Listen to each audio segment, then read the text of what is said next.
1744. Uma rua estreita em Frankfurt, muros altos, portões trancados ao anoitecer. 3.000 judeus espremidos. Proibidos de possuir terras, proibidos de exercer profissões. Nesta rua, uma casa com um escudo vermelho na porta. Rothschild, em alemão, escudo vermelho. De dentro dessa casa sairia a família que controlaria reis, guerras e impérios. Alguns dizem que sua fortuna ultrapassa 500 bilhões de euros. Outros falam em 20 trilhões. Mayer Michel Rothschild, 10 anos de idade. Florins, talheres, luzes de ouro, ducados. Enquanto outras crianças brincavam, Mayer aprendia a linguagem do dinheiro. Mas a vida não perdoa. Aos 12 anos, seus pais morrem, ambos em meses. Mayer foi enviado para Hanover. Aos 13 anos, aprendiz na casa dos Oppenheim, uma família de banqueiros. E foi lá que ele descobriu o segredo. O status de judeu da corte, banqueiros dos príncipes. Eles financiavam o que os príncipes não podiam admitir publicamente: guerras, armas e luxos obscenos. Aos 20 anos, Mayer retorna ao gueto, retoma a loja familiar. 8% de comissão por moeda vendida, mas ele tinha um plano. General von Storff, aristocrata, colecionador de moedas antigas. Mayer o impressiona. Von Storff se torna seu aliado e, então, apresenta Mayer ao príncipe Wilhelm IX, um dos homens mais ricos da Europa. Wilhelm era ganancioso. Queria emprestar dinheiro a juros altíssimos, mas sem sujar o nome. Mayer ofereceu a solução perfeita. Use meu nome, eu assumo o risco moral. Nós dividimos o lucro. Foi aí que tudo começou. 1810, Mayer tem 67 anos, ele cria um contrato irrevogável. Seus 5 filhos, um acordo de sangue, e as filhas excluídas completamente. Nem elas, nem seus maridos, nem seus descendentes herdariam um centavo. 5 flechas, 5 filhos, 5 capitais europeias: Anselm, Frankfurt; Salomon, Viena; Karl, Nápoles; James, Paris; e Nathan, Londres. Nathan, 21 anos, enviado a Londres com 20.000 libras, mais da metade de toda a fortuna familiar.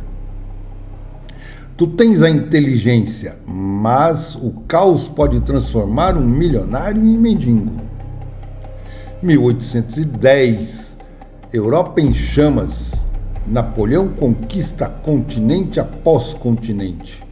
E Nathan Rothschild financia a coalizão contra ele. 40 milhões de libras em ouro, atravessando territórios de guerra. Como? Ninguém sabe ao certo. 18 de junho de 1815, Waterloo. Napoleão versus a coalizão europeia. E Nathan Rothschild esperando. A lenda diz que Nathan tinha mensageiros, uma rede de informantes que soube da derrota de Napoleão antes de todos. Natan, na bolsa, ele começa a vender. Vende tudo primeiro. Ele vende massivamente. O mercado entra em pânico. Rothschild sabe algo. Wellington perdeu. Os preços despencam. E então Natan compra tudo. Quando a notícia oficial chega, Napoleão derrotado, as ações explodem. Natan teria embolsado o equivalente a 600 milhões de euros. É uma história fascinante, mas provavelmente um mito. Não há documentação sólida, mas o mito importa mais que a verdade. Porque o mito cria o medo, e o medo cria o poder. Mito ou não, em 1836, quando Natan morre, ele é considerado o homem mais rico do mundo. Em 1830, Europa, Revolução Industrial. As máquinas assustam, monstros de ferro que destroem empregos. Mas James de Rothschild vê diferente. Paris, o irmão mais carismático, ele vê nas ferrovias o futuro.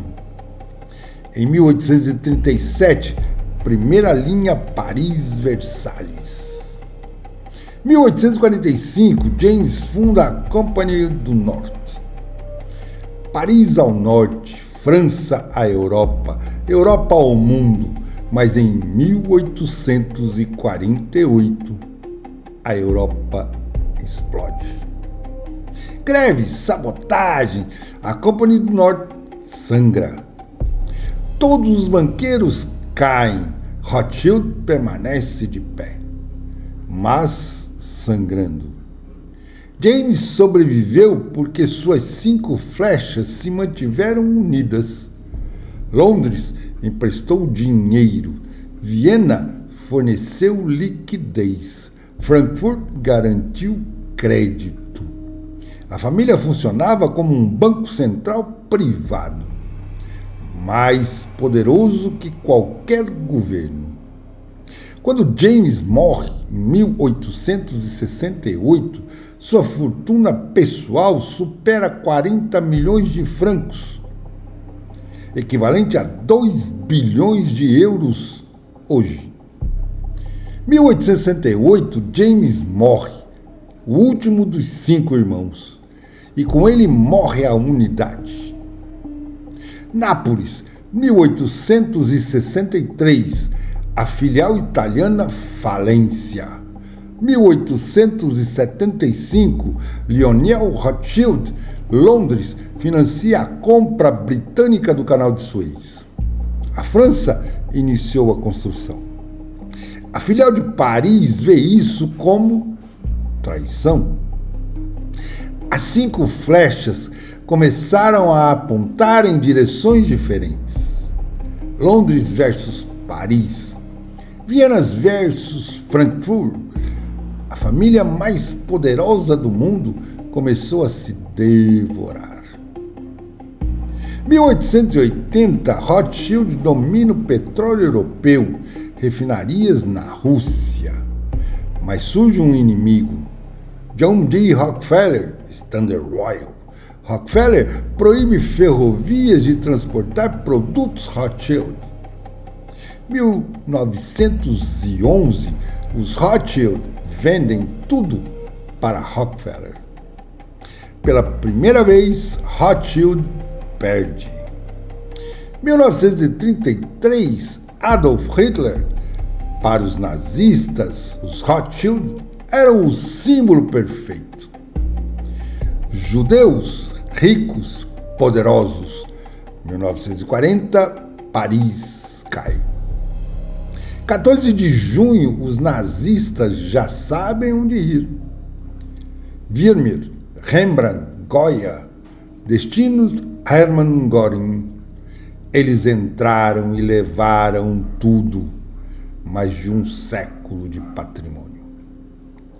Desapareceu em meses. Nathanael de Rothschild, Viena, preso pela Gestapo. 13 meses, mas em condições particulares. Hotel particular, conforto relativo, sem liberdade. Ele só é liberado depois de ceder dezenas de empresas familiares aos nazistas. Em 1945, guerra acaba.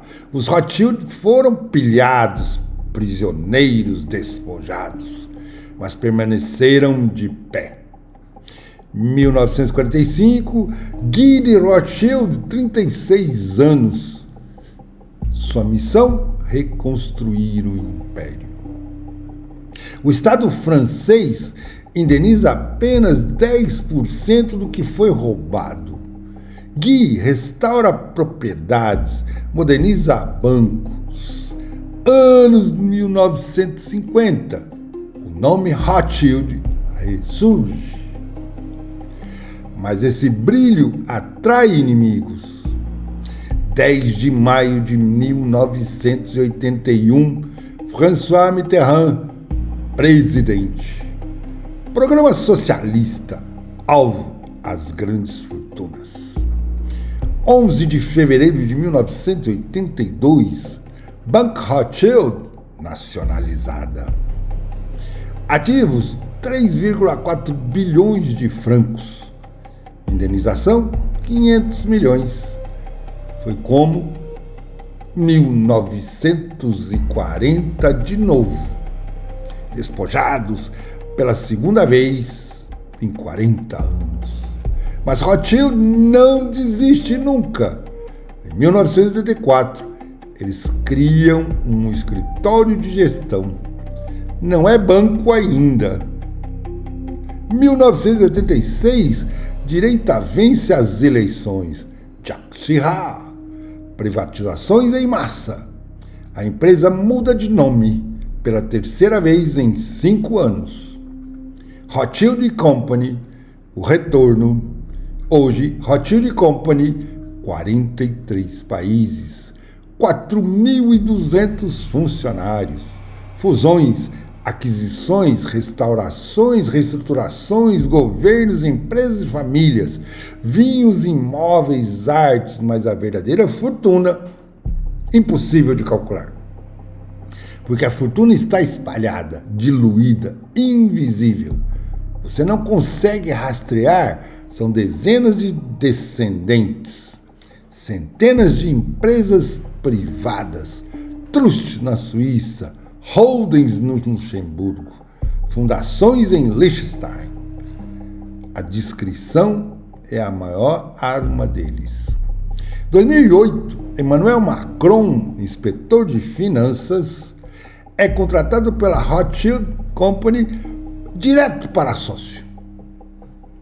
Ele pilota o Deal Pfizer, torna-se milionário. 2017, Macron, presidente da França. Eles não controlam tudo, mas eles não precisam.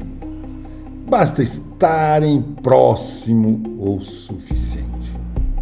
1744 a 2026, 7 gerações, revoluções, guerras, pilhagens, nacionalizações.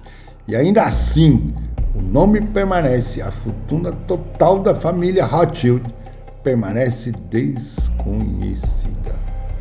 Estimativas variam de 500 bilhões de euros a 20 trilhões de euros. Nenhum membro da família concorda em ser entrevistado para qualquer documentário. O lema da família: Concordia, Integritas, Industria. Unidade, integridade, trabalho.